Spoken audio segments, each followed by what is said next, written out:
Yes, that's more like it. That is more like it. Yes, people, you know the face, you know the name. Aaron here, back again with another video. Shout out to everyone tuning in, showing love and support.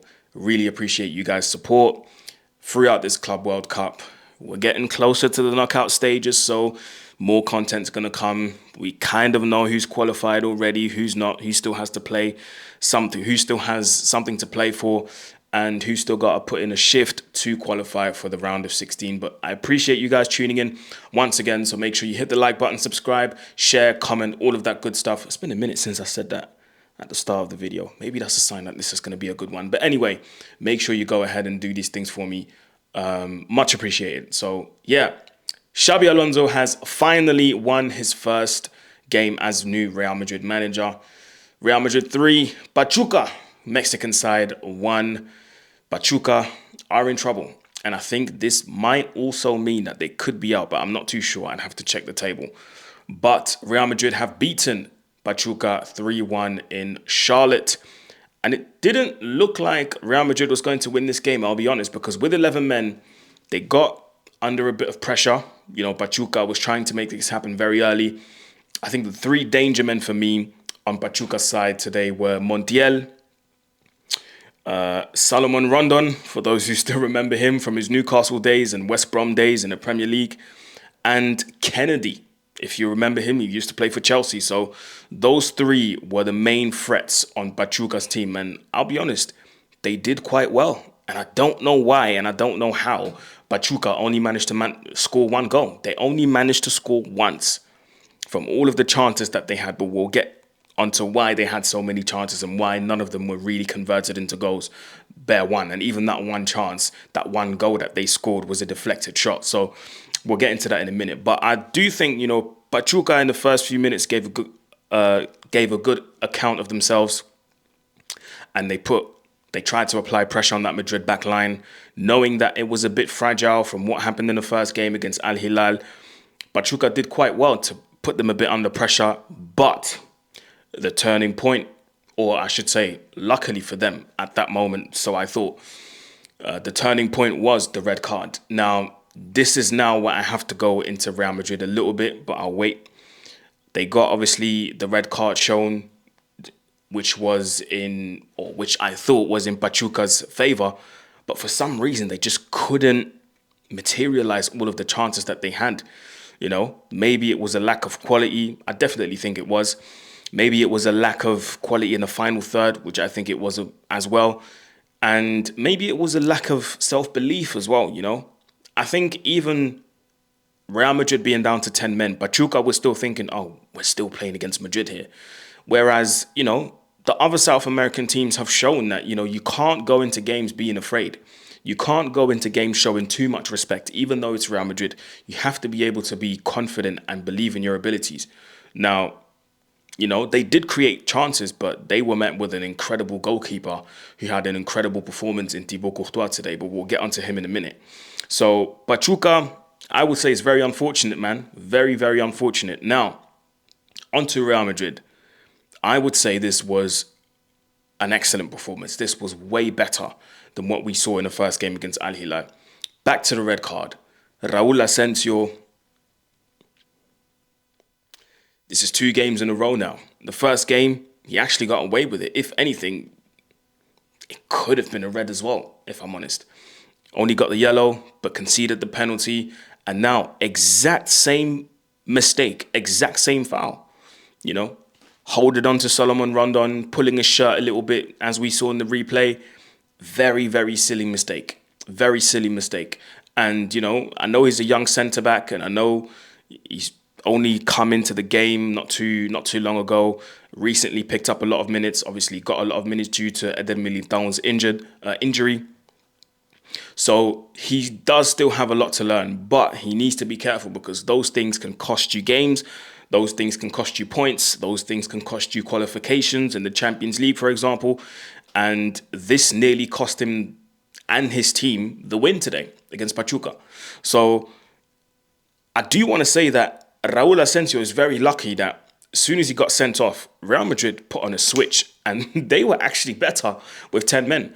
Fair enough, I'll give credit to Xabi Alonso as well because he actually made a tactical tweak, which for some reason just worked for Real Madrid. Real Madrid played better, they were more fluid, they were quicker, the passing was better, the intention of passing was better. Everything Real Madrid did today was just better than the first game. They weren't hesitant. They dared a bit more. They took control of the game. It wasn't the Madrid that just relied on individual quality. I actually saw some combinations today, which is a testament to what Xabi Alonso is trying to do. I want to bring you back to a video that I saw, was it a couple of days ago that I got sent, where Xabi Alonso is doing a very basic, exercise in training. Pass, lay it off, pass, control, lay it off, pass, control, lay it off, etc., etc. And it looked like Real Madrid players were struggling a little bit with that. Whereas it's simple things that help you in the game, because in the game, you do these things. You pass, you control, you lay it off. You pass, you control, you lay it off. And I want to say these things actually helped Real Madrid today because some of the goals that they scored were exactly that. You look at the first goal. Not Blow. My apologies. Ball played into Brahim Diaz, who had come on, I think, was it Fran Garcia? It was. Ball played into Fran Garcia, who plays it into Bellingham's run. Bellingham, one touch on his right foot, immediate, bang. Exquisite finish. Touch, bang, in the box.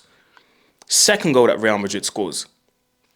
Build up, play it down to the right-hand side. Trent plays it to Gonzalo, who I think had a great game today, even though he didn't score as a number 9. And I think number 9s always want to score, but he played his part today. Trent plays it into Gonzalo. Gonzalo lays it off to Arda Güler, who had made his way into the box, controls it, takes it with his left, slots it in to make it 2-0, with his right foot. Simple things. Pass, control, layoff. Pass, control, layoff. And people undermine and underestimate these kind of things. But these things will actually take you a long way in football. You can ignore those things today, but sooner or later, these things will actually make the difference in games. You lay off the ball to the right person at the right time with the right weight for someone to take a shot and score. These things matter. And I'll tell you what, if Gonzalo had a heavy touch, Arda Güler probably miscontrols it, and then the shot doesn't come off the way it's supposed to. But the fact that he laid the ball off with the perfect weight, the perfect the perfect speed, I should say, for Arda Güler to take it with him on his left and then finish with his right, these things matter. So I think looking back at that exercise now in training, it helped. It helped. So that was a brilliant second goal, and then the third goal was just majestic, man. Good combination between Federico Valverde, who was the captain today until Modric came on. Plays it out wide to Brahim Diaz. Brahim Diaz with a lovely lifted ball into the box. It looked like the goalkeeper was going to get to it, Pachuca's goalkeeper. But Federico Valverde gets a foot to it, makes it 3-0, and it's game done. But like I said, Pachuca got one back. But I think it's probably testament to the way they played today. It just lacks quality, because even the goal that they scored came off a deflection. Now, the reason why they created so many chances, and they had a lot of shots, but the reason why none of them really came off, or not all of them were saved, was because of an outstanding performance from Thibaut Courtois. Thibaut Courtois, I think he made 9-10 saves today. Incredible. One of them was a double save, which was absolutely insane. I'll keep saying it. For a goalkeeper to have an injury as bad as Courtois had, which was an ACL, I believe, and to come back and still be at that same level, honestly, it's remarkable, man. Remarkable. So I think Real Madrid fans can be very happy that they still have the likes of Thibaut Courtois playing for them. Incredible, incredible performance. And Xabi Alonso said it after the game as well in his post-match interview. He's like, listen, we're very happy to have Thibaut Courtois in our game, in our squad, and for him to be playing at this level.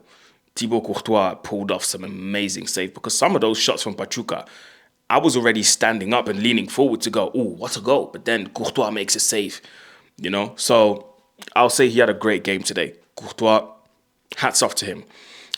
Couple of individual performances I want to talk about. Trent Alexander-Arnold, that was way better today. That was way better. You can see, you can tell that he's settling in a bit more, getting used to his teammates, finding out what type of passes his teammates want, what kind of passes they need. Getting acclimatized to everything, and you can tell the chemistry's there a little bit. He got involved in the second goal, I should say, and you can tell it's slowly coming. Slowly coming. So Trent, that was a good performance. I liked Arda Güler's performance. Really, really, really good performance, man. And I do want to say, for such a young guy, he plays with such maturity, man. He's got such maturity for his age. Sometimes in the first half, after the red card, the way he was dropping deep, asking for the ball, putting his foot on the ball, waiting, telling people to move there and move there while he's got his foot on the ball. That's a maturity that a lot of youngsters don't have. And the fact that he can take that maturity into a squad like Real Madrid, it speaks volumes, It speaks volumes. So good performance from Arda Güler. Vinny, that was better as well today. I think the only thing today that I can say wasn't really impressive, I should say, because I don't want to use a too negative word, was the rainbow flick that he tried and it didn't come off. That's the only thing that I can say didn't work today. But apart from that, I thought that was a really good performance. Really good performance. And all of that, guys, you forget, but all of this is without Kylian Mbappé, who wasn't there. Rodrigo didn't even come on today. So credit to Xabi Alonso for tweaking the system a little bit down to 10 men. Because listen, on another day, with the way Real Madrid played with the way they played against Al Hilal and the way Al Hilal put them under pressure, on a different day, we're talking about a different scoreline and we're talking about Real Madrid possibly losing this game. So I'll give him credit for that. Credit to Xabi Alonso for, noticing that the system needed a little tweaked it, and it worked. So credit. So yeah, man, that throws everything wide open. Real Madrid on 4 points at the moment. So everything can still happen. Any and everything can still happen. That last game against Salzburg, that's going to be, I think it's Salzburg, is it? I think it is. I might be wrong, but if I am, please apologies. That last game against Salzburg is going to be spicy. Actually, let me check. I don't want to say the wrong things and I don't want to chat rubbish. And then my editor sees this and then he's having to correct me. So the last game is against Salzburg. Yeah, so that last game against Salzburg between Real Madrid and Salzburg. But anyway, you get what I mean. That last game against Salzburg is going to be a tough one for Real Madrid because they're going to have to win that one. And Salzburg, they're no joke. They had a really good performance in their first game. Very unfortunate for them to lose. Who was it against? 1 second. I'm trying to check here. I'm telling the lie. They won. They won. So I'll tell you what, I'm recording this before the Al Hilal game. If Salzburg win the game against Al Hilal, they're through. They're through, people. So that last game against Salzburg, Real Madrid are going to have to do any and everything they can to win this game. But yeah, Jude Bellingham, I would say, had a good game as well. Personally, I'm not a fan of him playing in a 10 because I do not think he has that creative edge to be able to, put Real Madrid on that top level. He's a great finisher. He's got the ability to get into the box, get himself into the box and then finish, same way his brother did yesterday against the Sundowns. But to put him in at 10 and give him that complete freedom to create, I think is a bit risky because you'll come up against teams that will match his physicality, where he'll come up against teams where they will match his physicality, but he won't be able to get himself out of that difficult situation because technically he's not that gifted. So I would say, got to be careful with that because, that they will come. But yeah, let me know what you think in the comment section below, people. I think this was a good game from Madrid. They picked themselves back up. And their third game is against Salzburg. Very interesting game. I'll be watching that for sure. Anyway, people, let me know what you think in the comment section below. If you enjoyed this video and if you made it till the end of this video, go in the comment section and type in first win for Xabi. First win for Xabi Alonso. Yeah, there we go. Go ahead and type that in the comment section. Anyway, people, that was it for me. Love for the love. Shout out to Turkish for saying that always. I like that. Love for the love. Thank you for joining me on each and every single video on this channel. Keep your eyes locked on my channel for more videos and more reactions, more reviews of this Club World Cup. Until then, people, take care. Road to 20K. Like, share, comment, subscribe. And I'm out. Peace.